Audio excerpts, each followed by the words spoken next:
This is Sweden, the country that will pay immigrants $34,000 to go back home. Why would you even place people to live here? You placed us in one area and then they just put all the bad things on us. We're like the scapegoat. So Sweden has never been like this blue-eyed, blonde country. The idea of a national state is old. We have as many bombings per capita as in Mexico. 2 people are dead in a knife attack at an IKEA store in Sweden. Mohammed, du kommer inte upp här. Därför han högg mig med en kniv. Såg ni det? Sweden began to experience a surge in gang violence, drug trafficking, shootings, grenade explosions, gang rapes, and other violent crimes when 163,000 migrants fled to Sweden during the refugee crisis in 2015 from countries like Syria, Afghanistan, and Iraq, leading the Swedish public to wonder if integration was possible and if the benefits of importing third world migrants were worth the diversity and cheap labor they brought. With some Swedish politicians using the rising crime to argue for less open borders, others fear it may lead to unjust vilification of many peaceful, productive migrants seeking a better life away from their war-torn country. But does multiculturalism work? Does Sweden want more migrants? Are these migrants trying to assimilate into Swedish society? And what does it mean to be a Swede in 2024? What are your thoughts on migration? I think it's a good thing, you know, because some people, like, you know, people from places like, for example, Ukraine or Palestine, like, they need somewhere to go. We have, like, unfortunately, the government in Sweden is a little bit, like, racist, I think. Okay. So, Are there any negatives you've observed or heard of? Yeah, of course you see all these shootings and stuff like that, but it's what it is. Sweden is a very interesting place for multiculturalism. Okay. I lived here in 2012 and it was very homogenous at that time. I noticed, this is my first time back in 12 years, and I noticed that it's become a little bit more diverse. I'm not sure necessarily how Swedes feel about that diversity. What specifically do Swedish people gain from the importation of third world migrants? I mean, I work in the healthcare system and I have colleagues coming from all over the world who work, and we need those people. So for the moment, birth rates are going down and we really need to even out the population pyramid. I think Sweden has an obligation to let people from other places in. Let's say a refugee. Yes. Yeah? Yeah. Why? We at least did have the finances. I think that we should be a helpful country. I think it's important to be open, but I also think that we need to be responsible to the people that we are welcoming to this country to make them integrate as good as possibly can be done. I think the general idea now in this country is that we want to be more reluctant in letting in too much because we've seen how things can escalate. The remigration concept, I'm sure you've heard of it. I don't think that's going to work. Okay. To be honest. Do you think it'll be effective? Will people go home if offered the sufficient amount? I don't think so. Okay. I don't think so. Yeah. Depends on what country, and I mean, it's always a different. So this is where things get a little more nuanced, yeah, right? exactly. I've heard that they are enacting some new things. They're trying to, with like paying some people to leave. I think they have lots of room and lots of opportunity to spend their money in better ways. And I think it's already hard with getting like a personal number and things here. So I think there's a lot more that can be done for immigrants coming to Sweden. Why is diversity good in your opinion? I think we need skills and competence from other countries. I also think that we do get a lot of benefits from other cultural aspects. Food. What are your thoughts on multiculturalism here in Sweden? Yeah, it's like a big melting pot. Does it work well?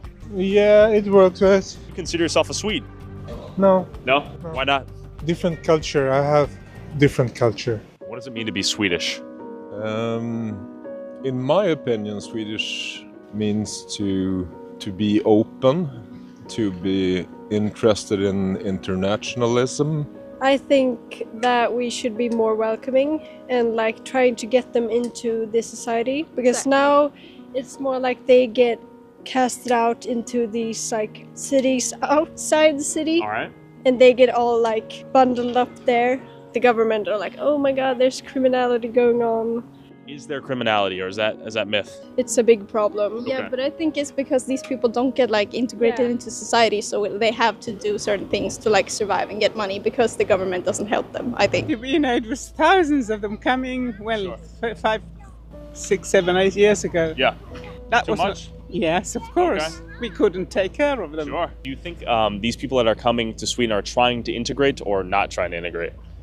Oh, that depends on what culture they come from. Okay. Well, you know, in the 80s or 70s, there comes a lot of Indians from Africa. Okay. They have integrated very well. Very well. First of all, where are you from? I'm from Nigeria. I came to study for a PhD, Department of Economic History and International Relations. So you've been here for 7 years now? About 7 years now, yes. Do you feel Swedish? Not fully yet. I don't speak good Swedish yet. Okay. But the other thing also is that, you know, the Swedish community is not as open as many other communities. The access sometimes is not there. You have friends that you come to maybe meet at workplace or in school and things like that. But I don't think it goes beyond that in most cases. The bond is not usually there like that.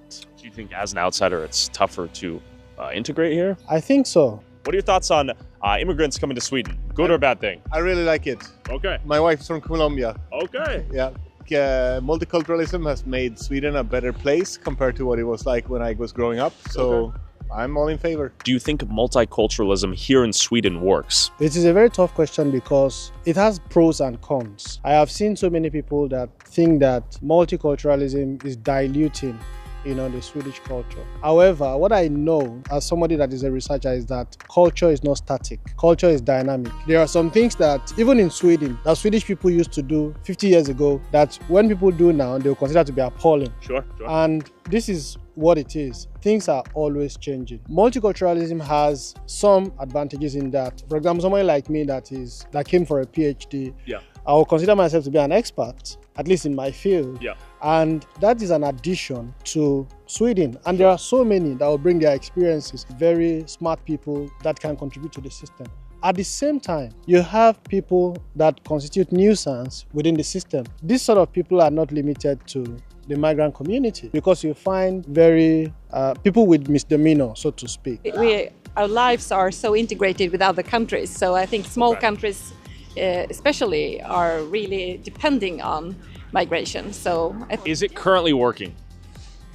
Not as good as I think it can do. Okay. It's developed the society, I think, to learn from different cultures. I think we have a lot to thank multicultural for, actually, like the food cultural. It gives job opportunities. Right. Yeah, I love multicultural Sweden. Yeah, I think it works, and I love diversity. Okay. I mean, the whole Swedish culture is based on immigration and migration from other countries and so forth. Yeah. And if I were to move here to Sweden, could I become Swedish? Yeah, I'd say so. You think so? Yeah. All right. But the thing is, that's just because you're American. If you were from another country, you wouldn't be welcome. But since you're American and highly educated. What are you talking about? That's so if I came from Somalia, would I be welcomed? If you were to be Somali, they would put you in like the ghetto. And they would put me there, or I would move there because you would move there, and since the financial issue in Sweden, it's not very good right now. You would have to learn Swedish, and then the society would look down upon you, or would look down on you. See. The marginalization. Yes, and then. And you're thinking something. No, I agree.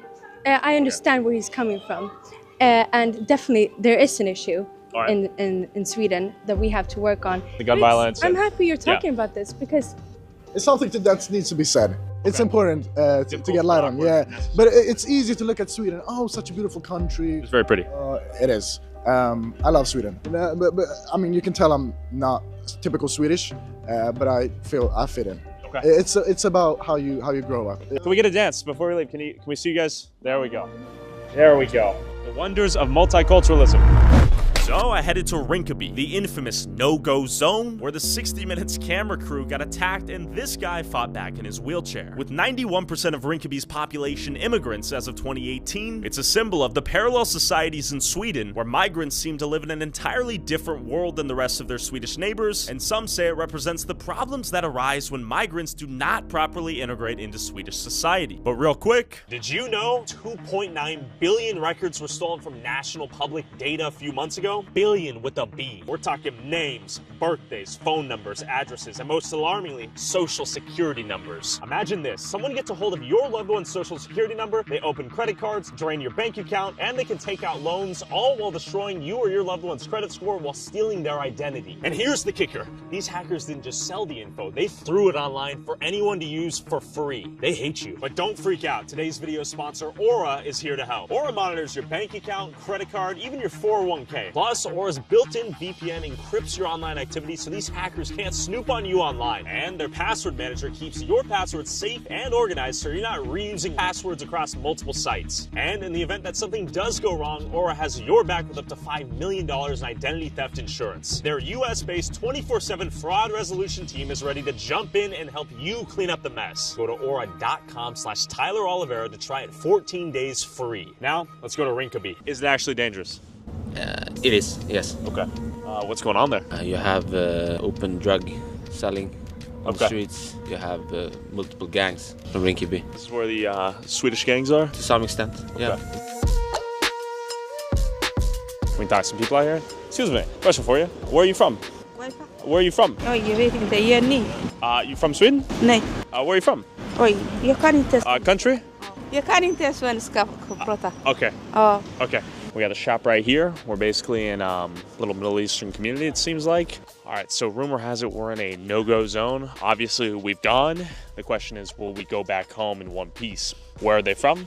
Why did they come here? How is life? Let's go find out. How long have you lived in Rinkeby? For about a year. Okay. Where are you from originally? I'm from Syria. Okay. But I have lived in Rissne, which is very close to here. So, yeah. Okay, so you're born and raised here in Sweden? No, I came here in 2015. So, From Syria? yeah. So how's your experience been in Sweden as a Syrian? Well, it was fine. I grew up here, so it feels like natural being from Sweden. Yeah.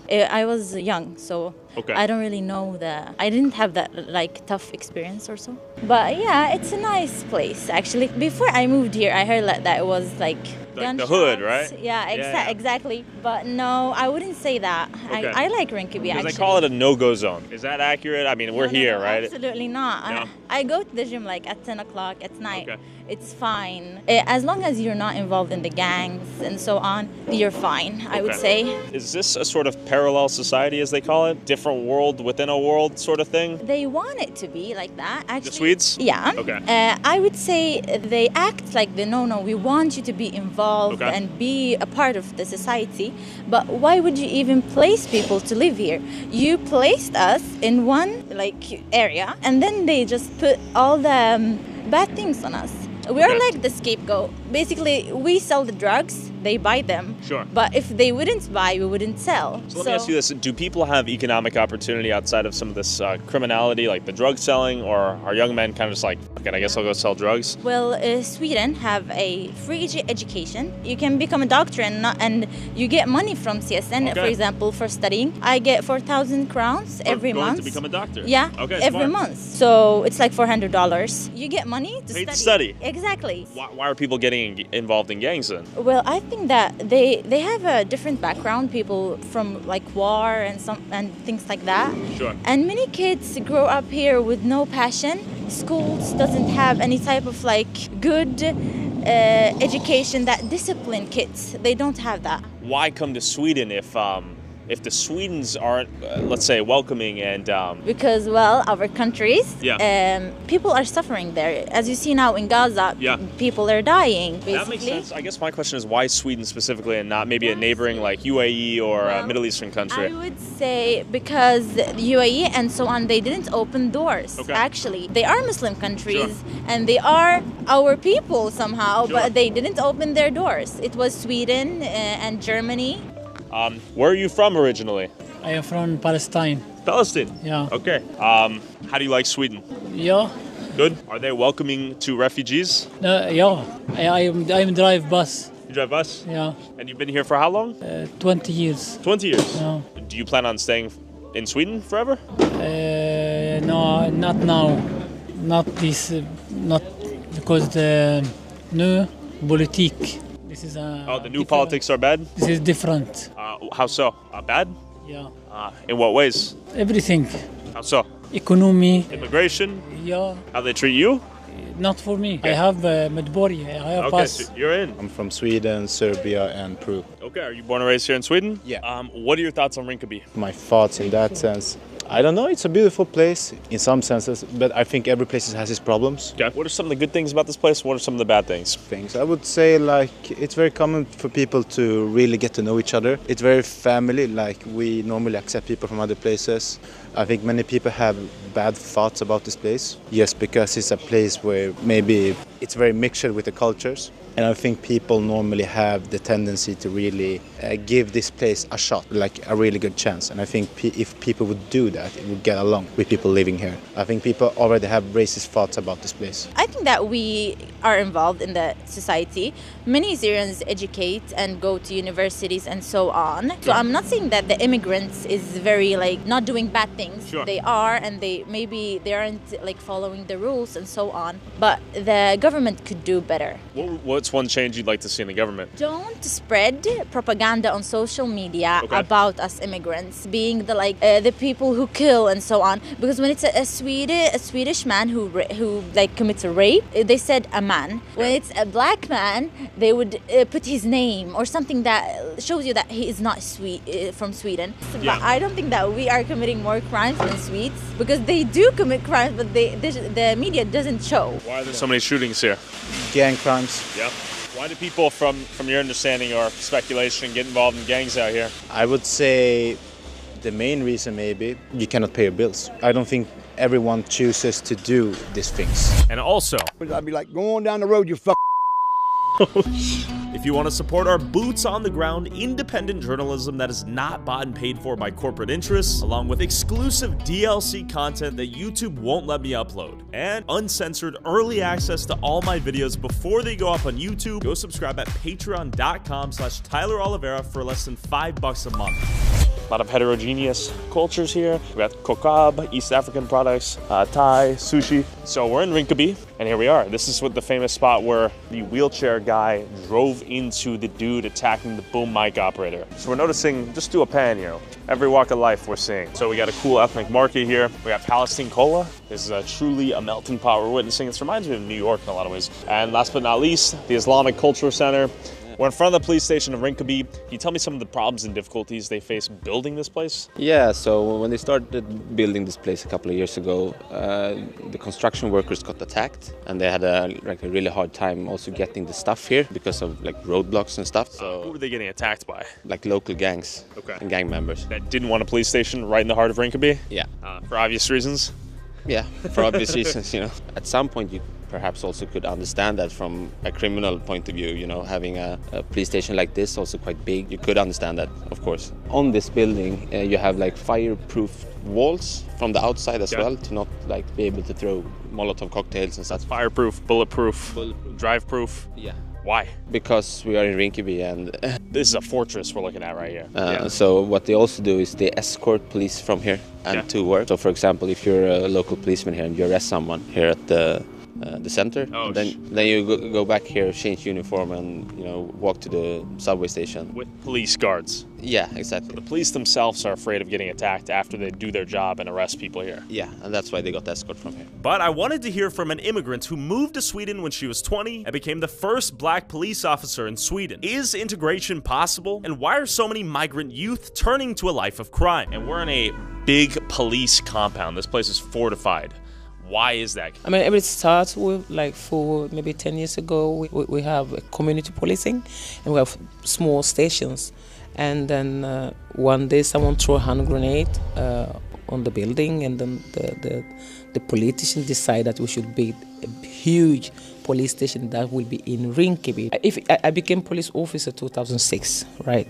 So between 2006 to 2015, or 14, everything was cool here. Sure. You have more or less small crimes burglary and theft, those small things. After 2015, then we start the gang violence in Sweden, and then we have certain group who start to build kind of gang, what they call themselves. Sure. We are having shooting before in Södertälje, where we have immigrants from Middle East, but Christian immigrants from Middle East, who also build their own kind of gang. It's more like mafia. I mean, and burning cars, like shooting, throwing stone on the police officers.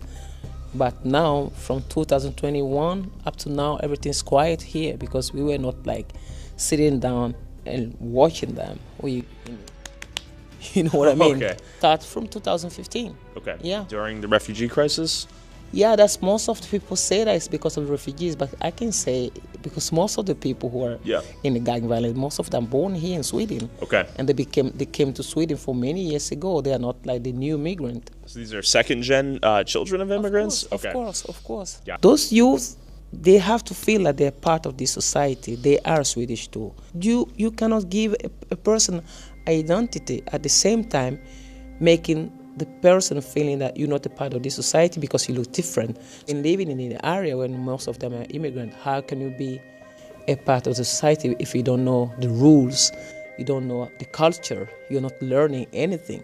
If I were a kid and if I were to throw a grenade into this room, for instance, what could you do as a police officer, and then how would the court system take me in as, let's say, a 13-year-old? I'm a 13-year-old, nothing gonna happen. Nothing would happen? No. You would take me into custody and we don't want to take you to custody. We'll take you and the social will take over the whole investigation. A young man in a kind of, how do you call it, HBV or CIS is a kind of, it's not really jail, but it's more like a place where they get educated, or even if I were to throw a grenade at a police officer. That's the system in Sweden. I say that they should throw them to jail, and they have to learn. If you throw a hand grenade, you can get 10 years old. If they caught you with the arm, again, 10 years old. If you sit down there, you're gonna start to think. At the same time, the government have to prepare. But what's happening in Sweden is like they throw you in the prison, and then after when you get out, you don't have anything to go. Where do you go? You go back to your friends. Sure, and then you throw another hand grenade or shoot someone else.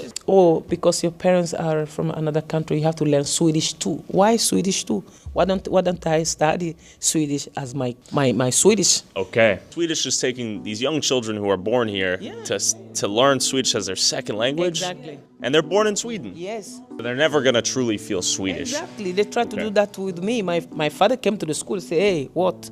Can, let's say an immigrant is coming here to Sweden right now.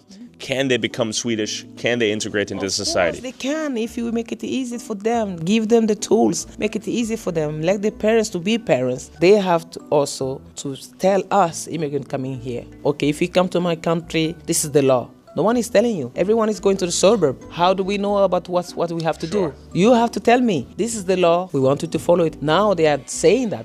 Even they're still saying that, but they are not telling what to do either. They have to be proud themselves about their own culture before they can introduce that culture to me. If they don't know about the culture themselves, how can they introduce the culture to me as a foreigner? They have to know who they are first before they tell us who we are.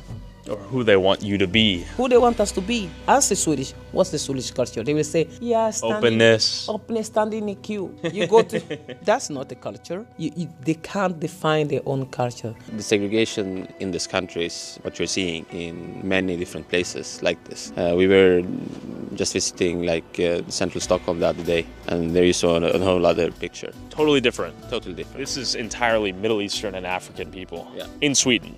Yeah. Because you guys let them in and you guys welcomed them. Yeah, we had the prime ministers talking on national television to open our hearts and to be accepting. Sure, and you did. Yeah, for almost 40 years, perhaps. And now you're paying some of these people $34,000 USD to go back? Is that the idea? Yeah, the current government has imposed an amount of money to return back. It got quite big in Sweden with multiple headlines of a full plane going back to Iraq. After hearing from Risa, I met up with Marcus, the chairman of the Conservative Student Union at University of Stockholm, Bilan Osman, a Muslim activist, journalist, and second-gen Somalian immigrant, and Arvid, a spokesman from a conservative think tank Oikos, to see if they too thought thought it was the government's fault that migrant youth are struggling to integrate. Sweden has always had minorities. Sweden portrays itself as a, how do you say it, like homogeneous country, whereas everyone is like white and blonde and so on. But there has been minorities in Sweden for like centuries. So Sweden has never been like this blue-eyed, blonde country. But in like the 1930s, we had a lot of migration, mainly because of work. The last decades, because of the wars. But in the beginning of the 90s, Sweden became a kind of racist country. We funded the Race Biology Institute, where you measured people's heads and even sterilized minorities. Are the people themselves trying to integrate themselves into society? Where's the disconnect? Yeah, well, of course, a lot of them actually are integrating society. Yeah. That would be righteous to say. But and the government is trying, but they have for a long time tried to just throw money at these places. But for some reason, they are not being able to integrate anyways. Why is that? Yeah, I don't think they want to integrate. I think that's the answer. They came to Sweden for the economical incentives. They didn't come here to become Swedes. So I think a lot of people, their own background is quite solid. They want to keep that as well. For example, something obvious these days that we cannot take in infinite number of new people from a different culture, right? You have to have this integration, assimilation process. That was highly controversial in Sweden for like 15 years ago. So we're having this political thinking, which is not controversial at all, really, in the parliament already through the Swedish Democrats and stuff. And they're not far-right, alt-right people at all. Everyone is concerned about the criminality that's coming up through second and first generation migrants. So everyone is very concerned. And well, in a way, we're trying to rediscover what Swedish conservatism is. One can say, at least, that what has really rejuvenated Swedish conservatism, the impulse which has made it relevant again, is an opposition to uncontrolled immigration, which has been the dominant political issue in Sweden for now at least 15 years. There are many different kinds of negative effects of uncontrolled third world mass immigration. One obvious is crime. Today we have gangsterism in Sweden like interwar Chicago. We have as many bombings per capita as in Mexico. So, and Sweden used to be a very, very safe country. There's a bunch of studies about this. If you're named Mohammed, let's say. Yeah, Fatima or Mohammed, then you have a lesser chance to get a job or buy a house. That doesn't mean that because your name is Fatima Mohammed, your life will suck.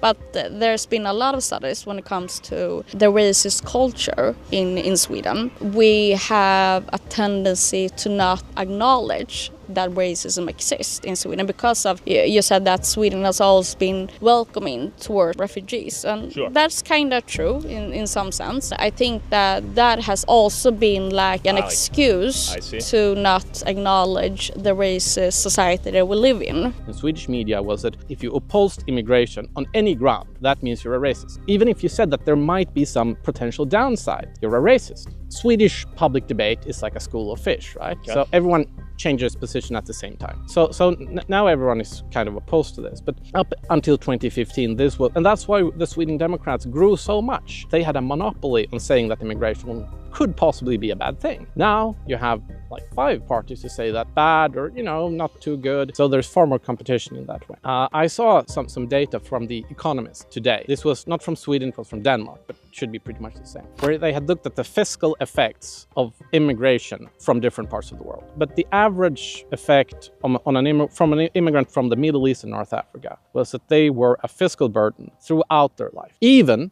and this is important, even in their prime working age. Do you think migrants from Muslim countries are integrating well into Sweden, and is Sweden helping them integrate into Sweden? I'm kind of allergic to the integration. Tell me why. The only way to adapt to a society is that you get the chance to have a job, to have good education. That for me is like integration. But in the Swedish society, we are more talking about assimilation, that people that are coming to Sweden has to change the way they are. And that's problematic. People don't have to have one identity. They can have multiple. Like a couple days ago, we had it was a debate in Sweden between the party leaders, and the leader for the Christ Democrats said that Islam doesn't always adapt to Swedish values. What does that mean? I'm a Swedish Muslim. In which way is there a conflict between Islam and Sweden? That's a false narrative, and that's the problem with the society. Do you think some of the laws or precepts in the Quran and the precepts of Islam conflict with Swedish society and Swedish law? First of all, if you look at the world population, 1/4 is Muslims. The way someone see Islam in Afghanistan or in Somalia or in Iran or in Sweden is obviously different. We have lots of different interpretations of what Islam is. I don't believe in the concept that Islam is one thing that has a conflict with Western values. So Swedes have, I think, a much harder way grappling with and understanding Islam than people would have in the US or in Poland, where people actually still believe in God. For Swedes, Islam is just some superficial thing. It's like, they don't drink alcohol, but maybe there are Swedes who don't drink alcohol either. The fact that people would actually care deeply about religion is an alien idea to many Swedes. People didn't imagine at all that we would have a large number of mosques in Sweden, or maybe it would be a temporary thing because Muslims should stop being Muslims, because why would they be Muslims? So the expectation was these Muslim migrants would leave their religion behind and become truly Swedish. Yeah, I imagine so. Okay. So, for example, we have a big issue in Sweden with rapes, sexual assaults, and they are coming from first-generation migrants. But we also have having a big issue with gang criminals, which is completely unique for Sweden. We haven't had that before, and that is a result of the second generation of migrants not integrating in Swedish society. So why do you think second generation non-ethnically Swedish youth are becoming members of gangs and committing crimes disproportionately? There's individual factors when it comes to mental health, or that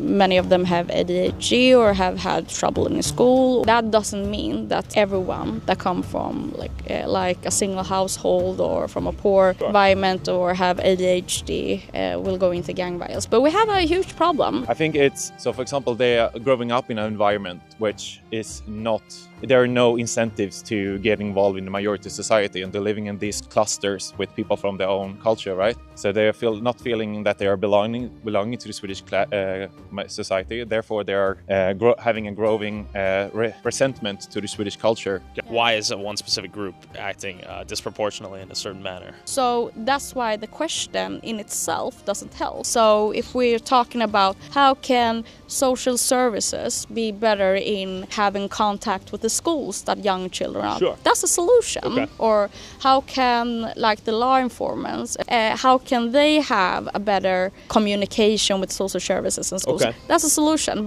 We have already 100 years ago agreed as an international community that there are not different races. You are not born with some kind of qualities that is in line with your skin color or your religion and so on. We don't have any most impact when it comes to gang violence. It's the non-white people in the suburban places where those kind of shootings are going on. They are the biggest victims. So they're killing each other? It's not killing each other. It's like who's killing them? Criminals that are attacking people in our society. Who are these criminals predominantly? I don't know. I don't have any kind of statistics to say that. Gangs. These are, I wouldn't say 100% immigrants or the children of immigrants, but maybe 95, 99, 98%, something like that. Now, this doesn't mean that indigenous Swedes never commit any crimes at all. They certainly do. Many crimes, especially violent crime, sexual crime, there is a very strong overrepresentation among certain immigrant groups. I would say that people who commit less crimes are, for example, Vietnamese immigrants, Southeast Asian ones, Thai, certainly Japanese, Chinese, while you have very strong overrepresentation when we're talking about groups from the Middle East, North Africa, 25 years, so we've had about 2 million immigrants come to Sweden. If these had been 2 million Norwegians, we wouldn't have this discussion today. Do you think Sweden has an obligation to help refugees? Sweden actually actually has that, because after the Second World War, a lot of countries decided to adapt to the United Nations Declaration on Human Rights. And one of those human rights is that every person and every human being has a value, and every human being has the right to seek asylum, refuge. And nothing has changed. But the only thing that has changed in Europe is that we are heading to more and more fascist and nationalists kind of politics in Europe. But the question is, why do they go through like 15 countries to come to Sweden? That's my question. Yeah. Exactly. So or both? I think there are huge economical incentives to come here to Sweden, obviously, but they can do that through the asylum process as well. This idea from the 60s, right? Like, we should have a lot of foreign aid, we should care about the third world, but we should care about Nicaragua, and we should care about Somalia, and we should care, all these countries far away. Why? Well, because that was virtuous. They used to say that Sweden is a humanitarian superpower. And there was this idea that, Sweden, after World War II, Sweden together with Switzerland and the US, Sweden was the richest country in the world. And we had this idea, this feeling that we're actually better than other people. We're rich, we're the best, we have the most progressive, most modern society, we're the model for the world. And the fact that we were rich because we had stayed out of World War II and didn't have our industries bombed into dust and could profit from rebuilding all the rest of Europe, people didn't want to think about that part. But this meant that we were the best and most virtuous people in the world, the model for the world. Everyone should be like us. We got this idea that Swedishness is not a particular culture. It's not having a common history, a specific language, or anything like that. No, it means being modern. And Sweden was the most modern country in the world. And if you immigrate to Sweden from another country, as soon as you pass the border, you cross the border, you become Swedish, right? The idea of a national state is old. The national state and the ID doesn't work anymore. Of course, Sweden is multicultural. Sweden works. I don't see any bombs. No, you're right. Of course, multicultural is the only way that the world works. People that are nationalists, I think that they are more like nostalgic and thinking about a time that doesn't exist and haven't existed in a long time. Their premise people are thinking on that everyone wants to become Swedes, right? And when Swedish people meet other people from different cultures, they realize that they don't want the influence except for food or whatever. It's a joke in Sweden. So Swedish people don't want that at all. And not even the one who actually believes that they want to either. They are living on Södermalm here, south of Stockholm, where everyone is Swedes already, hanging out with his Swedish friends, going to Swedish bars. Are you seeing like Swedish white flight moving out of neighborhoods that are being flooded with new migrants? Is that what's happening? We have Swedish white flight areas in Sweden. Yeah, definitely. If I moved here, would you consider me a Swede after a few years of integration? No, you are not a Swede. Okay. But that's also all right. You don't have to be a Swede, right? It's not mandatory to be a Swede. If you someone would get offended by you saying that, is my guess. So, yeah, maybe, but I don't care. What are your hopes for Sweden in the next 20 years? I want it to be more of the Sweden that I love. Sometimes I miss my own home country.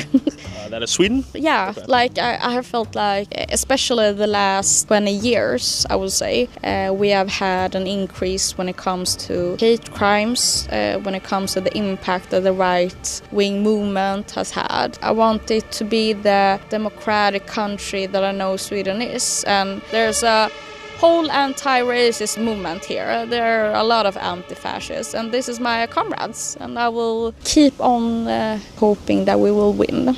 There's an American saying, if you find yourself in a hole, first thing you do is stop digging, right? The current right-wing government is very anti-immigration, right?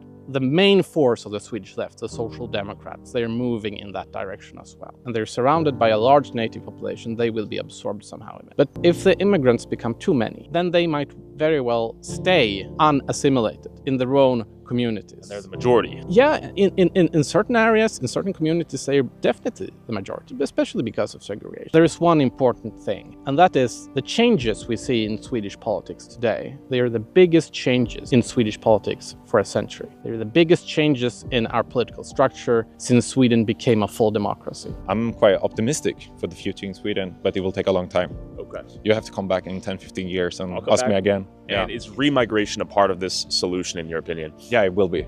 Yeah. Firstly, this More money. with economical incentives, but then will be forced also. I'm pretty sure about that. When I talk to foreign conservative friends about the changes in Sweden, they often believe this, because it's one thing when you have the right ruling in Poland or in the US or in Slovenia. Sure. It's something else entirely when Sweden, the supposed progressive socialist paradise, turns to the right or even the hard right.